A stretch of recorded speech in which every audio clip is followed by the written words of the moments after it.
antara Nabi dan Rasul itu banyak persamaan yang Allah berikan karena semuanya adalah pilihan dari Allah, dan kekhususan para Nabi dan Rasul untuk disimpan. Wal anbiya war rasul maksumuna minasyirki wal kufr. Ya, jadi yang namanya Nabi dan Rasul tidak pernah berbuat syirik. Tidak akan pernah terjerumus dalam perbuatan atau namanya dosa syirik. Ini Nabi dan Rasul. Ya, dan perlu diingat selanjutnya dari kekhususan para Nabi. Satu, dikhususkan untuk Nabi dan Rasul diberikan wahyu oleh Allah Subhanahu wa Ta'ala. Ini dia pertama. Jadi yang namanya Nabi, Rasul diberikan wahyu oleh Allah Subhanahu wa Ta'ala. Dua, tanamu a'yunuhum wa la tanamu qulubahum wa yukhayyirullah bainal mauti wal hayah. Nomor dua, Nabi dan Rasul ini adalah matanya tertidur tapi hatinya tidak pernah tertidur. Di Nabi matanya tertidur tapi hatinya tidak pernah tertidur. Itu adalah situasi ataupun Nabi dan Rasul. Begitu keutamaannya. Dan setiap Nabi dan Rasul kalau mau wafat tidak diambil nyawanya langsung. Tapi apa? Diberikan pilihan. Semua Nabi, semua Rasul. Jadi kalau misalnya ada Nabi, Rasul mau diwafatkan, datang malaikat dengan mengucapkan perkataannya, Anda ini mau wafat sekarang, apa mau nanti? Aku adalah malaikatul maut, diperintahkan oleh Allah untuk mencabut nyawamu, iya. Tapi jika engkau tidak mau untuk hari ini, maka aku akan pergi, iya. Tapi jika engkau ini akan mau hari ini, maka aku akan mencabutnya. Jadi setiap Nabi diberi pilihan saat mau menjelang wafatnya. Ini tanda-tanda kekhususan Nabi. Selanjutnya, saya nggak tahu nomor berapa tadi ya, tapi catat saja oleh sahabat-sahabat Al-Gibran. Selanjutnya, kekhususan para Nabi dan para Rasul dengan mengatakan annal arda la ta'kul ajsadahum. Jasadnya para Nabi dan para Rasul tidak akan pernah hancur dimakan binatang-binatang yang ada di tanah. Jadi jasadnya itu akan dijaga oleh Allah Subhanahu wa Ta'ala. Ini kekhususan para Nabi dan para Rasul. Tidak boleh kita ingin membuktikan hal ini karena namanya jasad para Nabi dan para Rasul itu terjaga, ya, sangat terjaga. Namun qadarullah, ya, qadarullah, seandainya suatu waktu mungkin qadarullah ternyata harus terjadi, pasti yang namanya jasad para Nabi dan para Rasul itu utuh. Tidak akan pernah berubah ataupun tidak akan pernah ada kehancuran. Ini sudah pasti demikian, ya. Selanjutnya, apa kekhususan daripada para Nabi dan para Rasul? La yurithuna malan. Para Nabi dan para Rasul tidak pernah meninggalkan harta warisan berupa harta. Itu Nabi dan Rasul.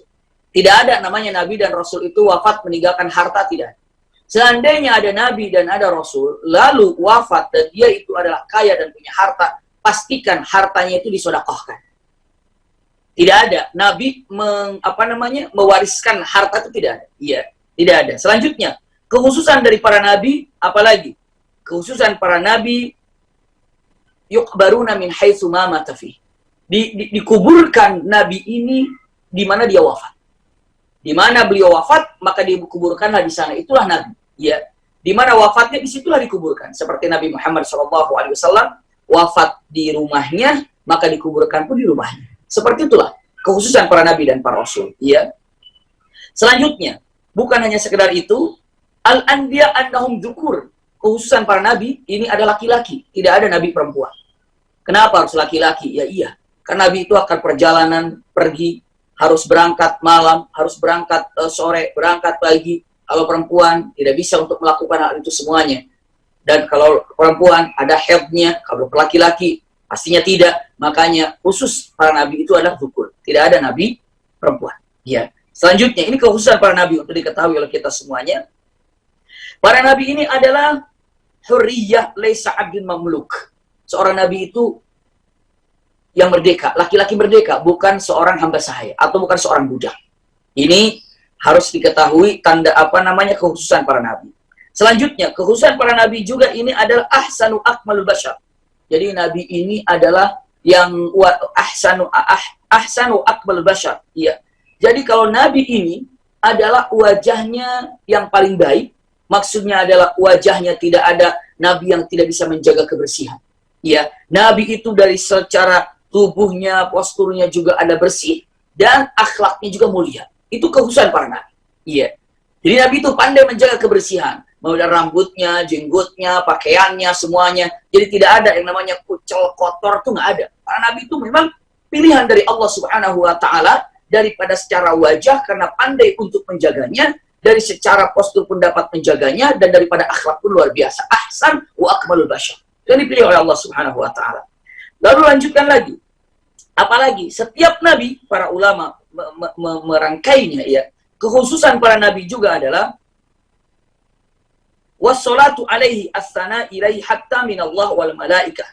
Tentang kekhususan para nabi ini adalah dapat pujian dari Allah Subhanahu wa taala. Ujian dari Allah Subhanahu. Nabi mana yang tidak dipuji oleh Allah Subhanahu wa taala? Semua nabi dapat pujian dari Allah Subhanahu wa taala. Ini kekhususan para nabi. Dan kekhususan para nabi selanjutnya, apalagi kekhususan para nabi dakwatul mustajab, doa yang mustajab. Kekhususan para nabi, ya. Mungkin ada yang mencatatnya terlalu cepat, saya sampaikan tidak apa-apa karena waktu kita pendek, ya. Jadi kekhususan para nabi, doanya sangat mustajab. Untuk diketahui karena kita akan masuk ke Nabi Adam sebentar lagi. Selanjutnya, setiap nabi likulli nabiyyin haud. Setiap nabi punya haud, punya telaga yang kelak di akhirat. Ya, termasuk Nabi Muhammad SAW punya telaga yang dikatakan telaga Kautsar. Dan semua para nabi punya telaga. Dan telaga setiap nabi ada. Likulli nabiyyin haud. Wa haudu Nabi Muhammad SAW yang sudah pasti yang kita tahu itu adalah apa? Kautsar. Inna a'tainaka ya kal kautsar. Iya. Selanjutnya, apalagi keutamaan ataupun kekhususan para nabi? Kekhususan para nabi ini ternyata, Masya Allah, disampaikan para ulama, para nabi ini tidak pernah yahtalimun. Ini kekhususan para nabi. Para nabi tidak pernah yahtalimun. Yahtalimun itu artinya adalah para nabi itu tidak pernah, punten bahasanya ya, harus saya sampaikan. Nabi ini tidak pernah mimpi basah, gitu ya, bahasanya. Nabi ini tidak pernah mimpi basah. Kenapa? Karena mimpi basah ini bagian daripada, punten, hulum, godaan daripada syaitan. Nabi ini tidak pernah mimpi basah. Itu beda dengan kita di antara manusia. Mungkin mimpi yang seperti itu ataupun mendekati seperti itu, tapi para nabi tidak pernah yahtalimun. Yang terakhirnya, para nabi ini subhanallah dengan mengatakan para nabi ini adalah setiap mimpinya wahyu.